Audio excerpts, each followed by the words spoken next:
Good morning सगळ्यांना. स्वागत आहे तुमचं माझ्या व्लॉग्समध्ये. दिवसाची सुरुवात तर सकाळी 7पासूनच करावी लागते. स्वर्णिकची स्कूल सकाळची असल्याने त्याला टिफिन बनवून त्याचं स्कूलचं सगळं आवरून मी त्याला स्कूल बसमध्ये सोडून येते आणि मग मला स्वतःला थोडा टाईम देते. सकाळी थोडा असा माझा वर्कआउट असतो.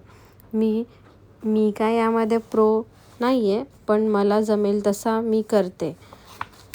मला मध्यंतरी थोडा PCODचा प्रॉब्लेम झाला होता. तेव्हापासून मग मी घरीच असा माझा एक्सरसाइज सुरू केला आहे.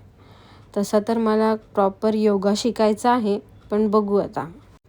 यामध्ये मी थोडं वॉर्मअप करते, बेलीसाठीचे एक्सरसाइज करते. माझी मान खूप दुखत होती, त्यासाठी मी एक्सरसाइज करते. पाठीसाठी मी असे एक्सरसाइज करते. थोडेसे हाय लेग या एक्सरसाइजने तर थाईजची साईज खूप कमी होते. तर पूर्ण फॅट, बेली फॅट वगैरे सर्व निघून जाते. हे सगळं मी करतच होते तोपर्यंत श्रीनू उठली. मग आम्ही दोघींनी आमचं सर्व अंघोळ वगैरे आवरली आणि मी हिची तयारी करत होते.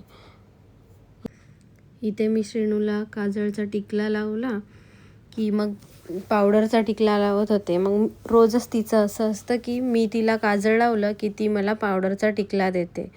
ती आता रोज नवीनच शिकली आहे. रोज एक काय काय करत असते. आणि इथे तिला आज स्टँड दिसत होतं ना मोबाईलचं, तर ती सारखी स्टँडकडे जात होती.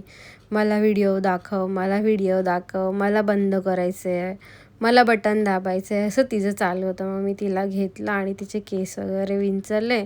तर तिचं परत सुरू झालं, मी बटन दाबते आता, मी व्हिडिओ बंद करते. ती सारखी स्टँडकडेच जात होती. मग मी तिला खेचून घेत होते माझ्याकडे. शेवटी मग मी तिचं विंचरून झालं, ती परत स्टँडकडे गेली.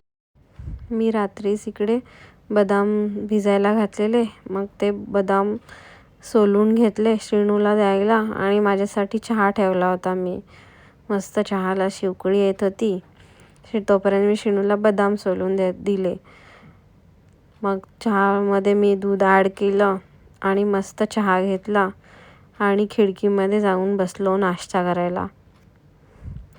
इथे या दोघांची पण मस्ती चालू होती. या दोघांना पण खायला दिलं होतं मी सकाळीच.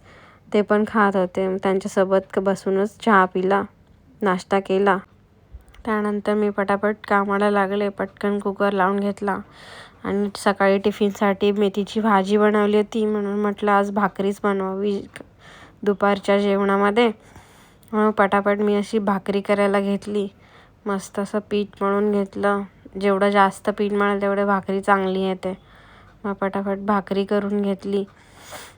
इथे तुम्ही बघू शकता. बघा आता मी किती गोल भाकरी बनवते. माझ्यासारखी भाकरी कोण कोण करतं एवढी फास्ट? खरंच मी खूप फास्ट भाकरी करते. तुम्हाला यामध्ये फास्ट मोशन दिसत असेल, पण तरी पण मी खूप फास्ट भाकरी करते. मला भाकरी करण्याची खूप सवय झाली आता. इथे मी आज ज्वारीची भाकरी करत होते. हा माझा लोखंडी तवा आहे. यामध्ये भाकरी खूप मस्त येतात, खूप मस्त भाजली जाते. सगळ्या साईडनी एकसारखी भाजली जाते. बघा आता मी तुम्हाला दाखवते कशी भाकरी भाजते. खूप टम्म अशी भाकरी फुगते या तव्यामध्ये. हा ओरिजिनल लोखंडी तवा आहे, जो की मी गावावरून येताना आणला होता. अशी भाकरी फुगली की मग अजून भाकरी करायला इंटरेस्ट येतो, हो ना? तुम्हाला येतो का? मला तर खूप येतो.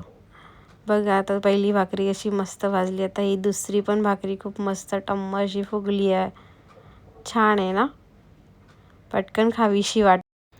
भाकरी झाल्यानंतर मी लगेच अशी फटाफट भांडी धुवायला घेतली. सकाळपासूनची सर्व भांडी मी अशी एकत्रच धुते. थोडी थोडी धुवायला होत नाही माझ्याकडून, म्हणून मी एकत्र धुते पटकन. आणि त्यानंतर लगेच किचन ओटा वगैरे पुसून घेते. गॅस वगैरे सर्व क्लीन केला आणि नंतर मला श्रीनूला स्कूलमध्ये सोडायला जायचं होतं, म्हणून मी पटापट तयारी करायला घेतली.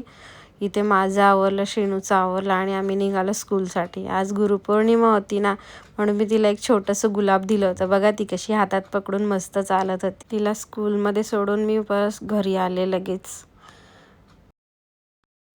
घरी आल्याच्यानंतर मी मस्त देवपूजा करायला घेतली.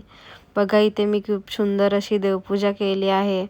मला आज काय स्वामींसाठी चाफ्याचं फूल नव्हतं भेटला, म्हणून मी मोगऱ्याचा गजराच घेऊन आले होते. मस्त असा फुलांचा वास दरवळत होता सगळीकडे. खूप प्रसन्न वातावरण झालं होतं आज घरामध्ये.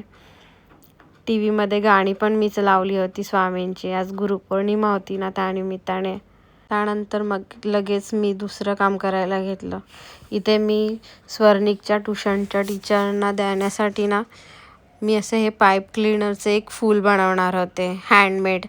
जे की आपण ओरिजिनल फूल देतो तर नेहमी काय ओरिजिनल द्यायचं ना, की स्वतःच्या हाताने बनवले असेल तर एक वेगळीच खुशी असते.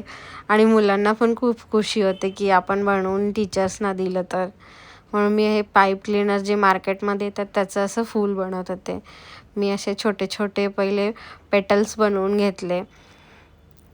बघा इथे मग ते पाईप क्लीनर्स येतात ते असे फोल्ड करून एक एक पेटल्स बनवले आणि त्याच्यानंतर मग ते पूर्ण जॉईंट करून मग ते फूल बनतं. एवढं हे असं केल्यानंतर ते पूर्ण एकमेकांना पेटल्स स्टिक करायच्या आणि त्यामध्ये एक पोलन ॲड करून एक स्टिक ॲड करायची खालच्या साईडनी आणि मग ते पूर्ण कवर करून घ्यायचा. मग त्याच्यानंतर मग ते फूल असं काहीसं दिसतं. आता हे रेडी झालेलं फूल आहे. मस्त दिसतंय ना? आवडलं तुम्हाला? चला मग आजचा व्लॉग इथेच संपवते. भेटूयात नेक्स्ट व्लॉगमध्ये. थँक्यू.